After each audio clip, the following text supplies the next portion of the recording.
we have this first angle of the cork that I was installed. So we'll just cut that with a nice angle so that we can match it to what was already there. So we can try to keep the same look. Okay. The important thing with this is that we have to definitely make sure the power's off, because being a switch, you know there's open power, the motor's underneath, so you don't want to short it out. And you can short them out if you don't play around with it correctly, and make sure you shut the power off beforehand. I do have the layout off right now. So, and now I'm just cutting this thing. I had to patch this cork, so instead of just using Elmer's glue or something like that, or carpet or liquid nails, I just used some gel type super glue, and that really did a good job, and it's quick. I don't have to wait. Now you can see here when they did the outside rail, they did the one side for us already. Basically it's the similar form of when you do regular rails. I got the nice angle here. Now I prefer to use some tape. Some other people don't. It's up to what you really want to do. This way I find there's a lot less cleaning up, and it goes a lot quicker. So I'm going to tape next to the part that I'm going to do.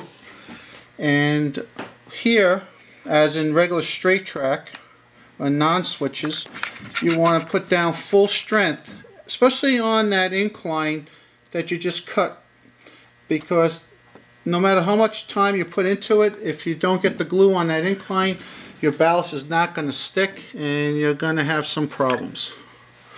Because then you're going to have to build it up thicker and thicker, and it's just going to look funny.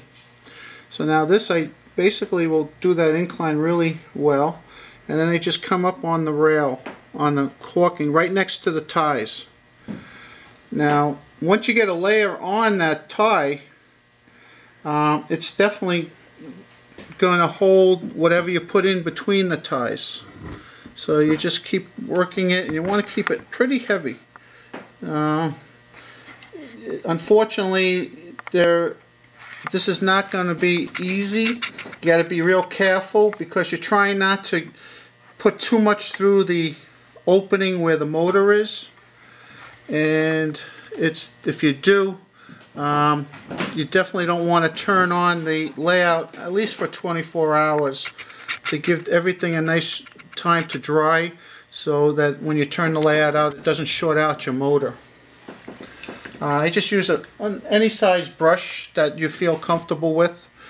So now I would just take my normal ballast, and I prefer to use just a spoon that will. So I got the full glue down there, and then I just pour it right next to right along the ties. Okay, and it's going to fall down, but that's okay. It's going to fall, and remember, wherever you put the glue, it's going to stick. So you got to make sure you stay away from the switch area here, so that it's going to have freedom to actually slide back and forth. Here at the club, we put in little pieces of styrene to cover up the motor, so we can actually ballast right up to the switch. The only spot I don't do is the one that's right in the middle here, where this piece of throw rod goes through, because you're going to jam the spring, and if you get glue on it, it's not going to be fun. Alright, then I have a brush that I use, and I use this just to get everything in there, and I tap it, and it does a good job actually to getting some of the stuff in between the rails. And again, especially on switches, I like to take the time necessary to clean the switch up before I put any sort of glue or water and wet water on, because once it's glued, it's awfully hard to get it to work right again. So you just work it, and what's good about this tape, that wherever it's overflowed, when I pull it up, it's going to leave you a nice straight line, and then you just tap it in place and it'll work good. So, you know, basically this is the way, this is standard ballasting of track right now. Okay. Alright, so once you get that in, which is pretty good, we got it pretty good there, and for some reason this brush works very well for this. You just tap and hit and it cleans the ties off and then leaves just a little gap of ballast, so it leaves a nice look. Okay, now the inside of the switch is a little different. The inside of the switch, I don't put any glue because I don't want to take a chance of getting anything contaminated. So instead what I do here is I put a little right down the center of the switch, and right now I try to stay away from the frogs, but you're going to get it in there. And what I do is put just enough. I'd rather have a lot less because it's very hard to get it out of the tracks if you have too much. And then what I do is I just pack it in.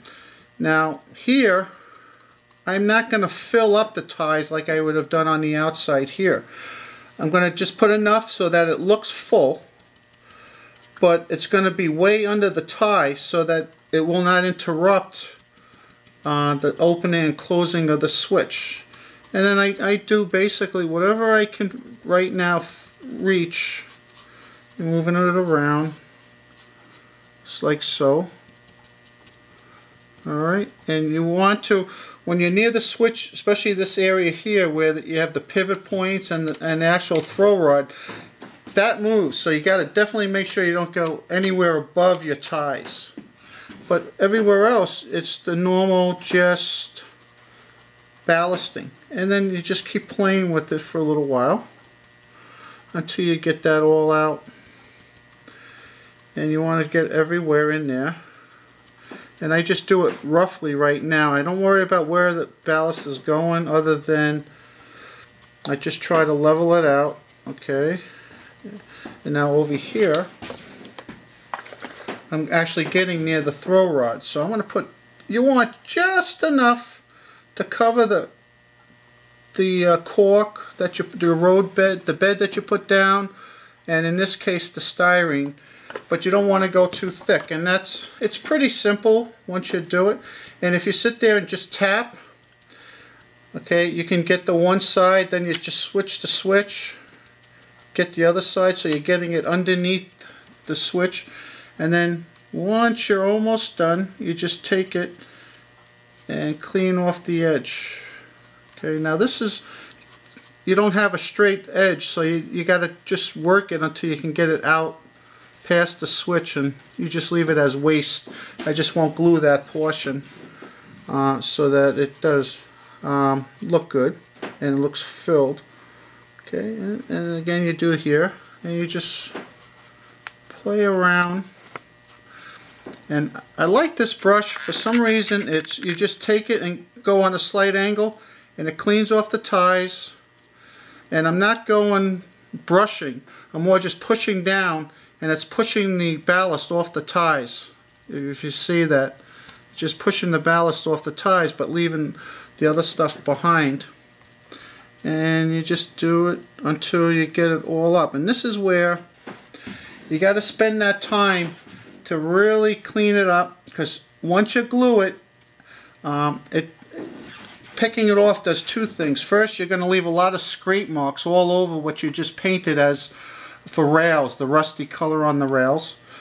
And also it's a lot of time trying to scrape off chunks, and it leaves glue behind. So it's well worth the time and effort to just spend that extra 5 minutes cleaning up those rails almost perfect, so that when you actually do use your wet water and your 50-50 glue and water mixture, it sticks only where it's supposed to, and then you don't have too much playing with it. Like anything else, you're going to have some playing at the end once it dries, but hopefully it won't be that much. And so as you do more and more, you get a little faster and faster.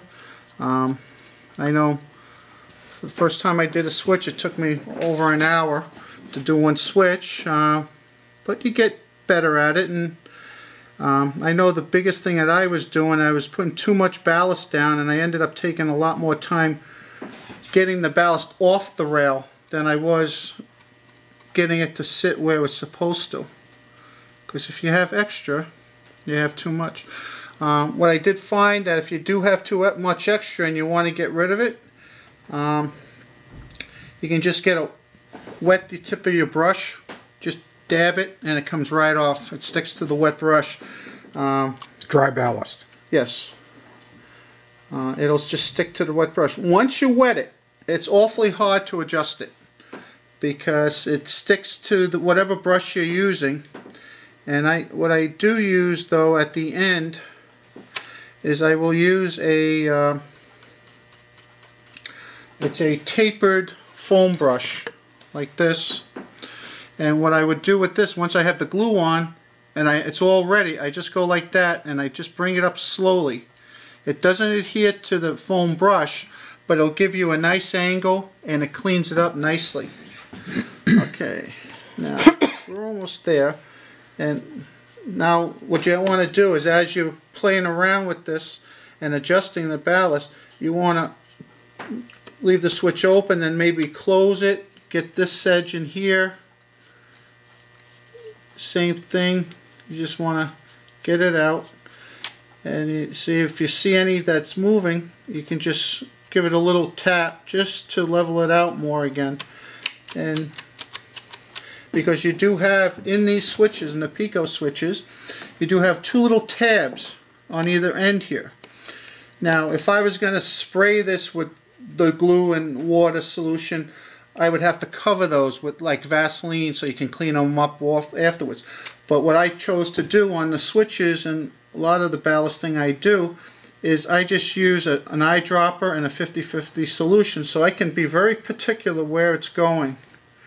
Plus it's safer that I'm not going to short out the switch by putting the glue in, or too much glue in one area. Okay, now that looks pretty good. So as you can see, I'm switching it here and it's moving pretty freely. It's still covered. I'll be doing this another day, but because I didn't put glue on there, but I'll come back and I'll finish that up. When you're done with this phase, I'd like to stop and take some stills. Okay. Close-ups.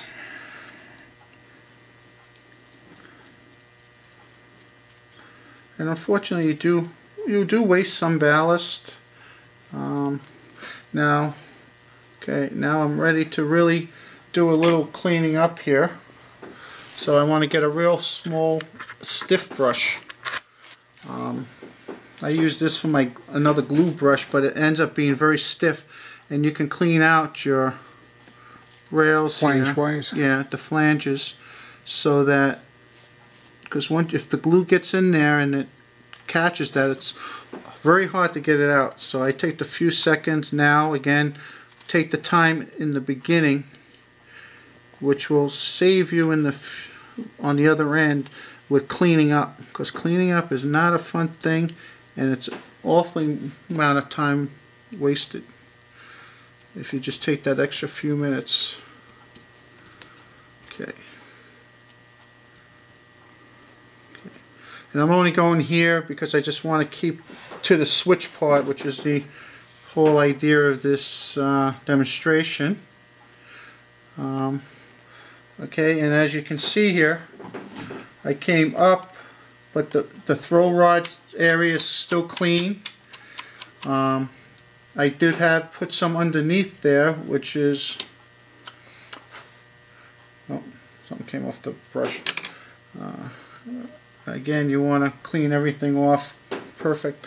Alright, now that looks pretty good.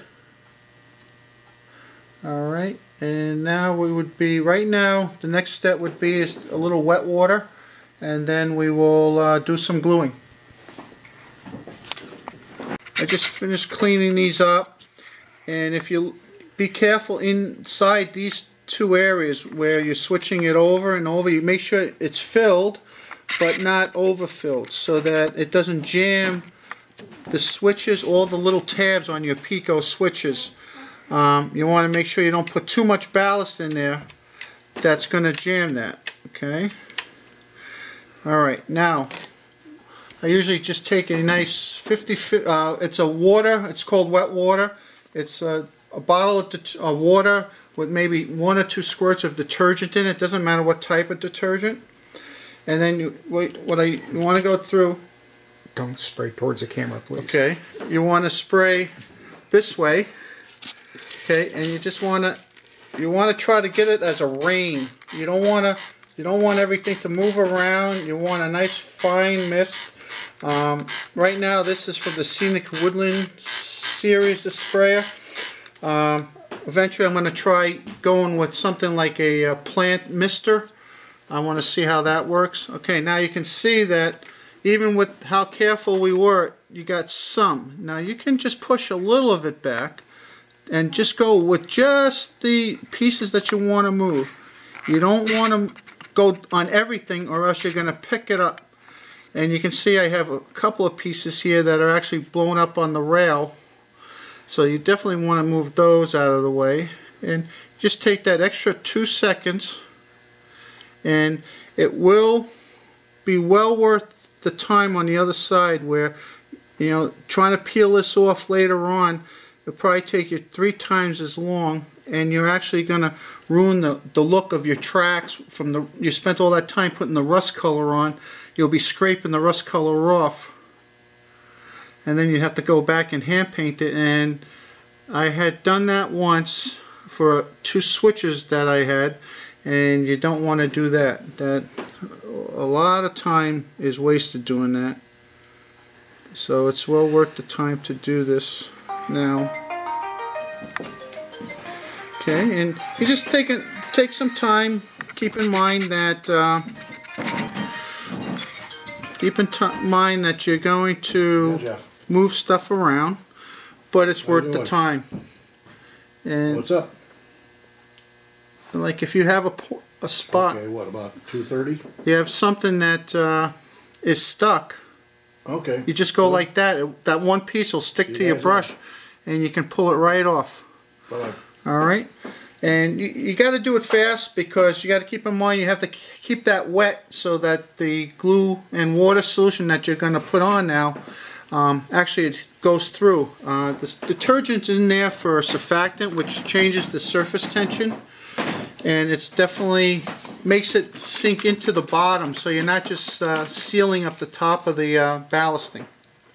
Okay, I got a little old container here that I make up my 50-50 solution, and then I have some pipettes that I keep washing out, and I store the pipettes with water in them so that there's no chance that they can dry. Now this here, you got to be, it's normal track ballasting, but when you're near the switch, you got to be a little more cautious. I usually go along one edge, just put a drop or 2. I do the center first, okay, so that you can get it.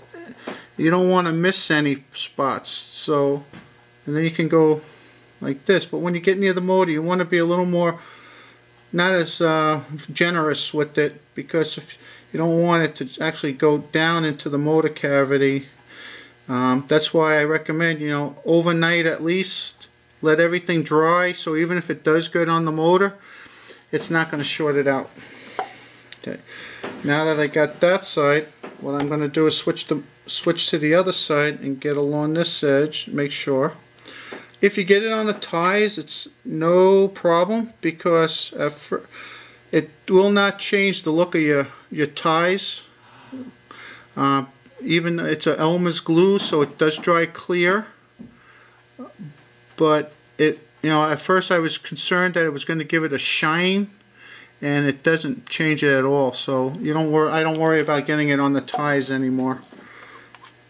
And then you just on the track, there's no problem. What you're going to have to do is go back and just you know, use a Scotch-Brite or something like that, just to clean up the track. Just so if you get any glue on it. Okay, and you can see here I got near the switch, but I'm not really putting too much. Once you get off the switch and to the angle, see, I go like this, just keep going, And you know, if you have a lot to do, you don't have to use a pipette. You can probably get like a bottle, like an artist bottle, or woodworking, almost like a gluing container, where it has a nice spout. You turn it over, you just let it drip, so it's like a large siphon pipette. Okay, now you can see that everything is nice and saturated, and if you look, you can see that everything looks pretty wet. And if you don't see it being wet, especially around here, anywhere near the switch, you can actually put a considerable amount of glue down, and it's not going to affect anything. But you really got to get it nice and wet. And with the surfactant and the thickness of what we put down for ballast, you know, in 24 hours that's going to be nice and hard, and we probably shouldn't have any problem. Okay, now we'll get back to time saving with the tape. Okay, now that I got everything there, now I want to take my angled foam brush, and starting at the edge, I just want to bring it in and try to make it a nice straight edge as possible. Okay, and you want to try to get any ballast that's on the tape off of it, because you know, why pay money to ballast the tape? Alright, then you have to pull the tape off, and this is important. You got to pull the tape off as soon as you can. Okay, because when it's nice and wet, it's going to come off relatively easy and straight. Okay, if you wait too long or overnight, you're going to have a problem. You want to pull away and keep it low so that it just takes the extra tape ballast with it. And you can see that I have a relatively straight line. Okay, now I would go back now with a wet foam brush and just make sure that angle is back so that it looks like it's a tapered line, and you just go like that, and you can use the other side to make the other side. Okay, now you look at it and it looks pretty good, and you got to keep in mind that a little out of alignment is not bad. The extra stuff that we leave along here is going to be covered when we do the rest of the tracks, between the tracks. So you know, you can't be exact, but later on, once it dries, you can just scrape that off very easily, because you know, something like that where you just rub your finger, it will eventually come off. And then, you know, if you see anything that really is out of whack, what, you know, not to your liking, you can change it a little, but just keep in mind, whenever you touch it, it's going to stick. Alright, that's basically the ballasting of a switch. The important thing is that throw rod, and right above the motor, be very careful how much glue you put in. And then, like you say, look, if you look at this now, there's maybe 1-2 pieces that I can actually see now that I might have to come back and scrape. So you know, that's what, a 5-minute job versus, you know, a while. If you rush to get the, don't take the time initially to get your ballasting in between your tracks properly. It's so much harder to clean up after it's done than it is to take the few extra minutes to actually put it in good. You know, if you really want to, you know, you have some time, you can play around and clean it up again. You know, that's up to what you want to put into it. But like, you take your time to do it. You'll do it right the first time. It'll last for a long time, and cleanup will be easy to do. Thank you, Paul.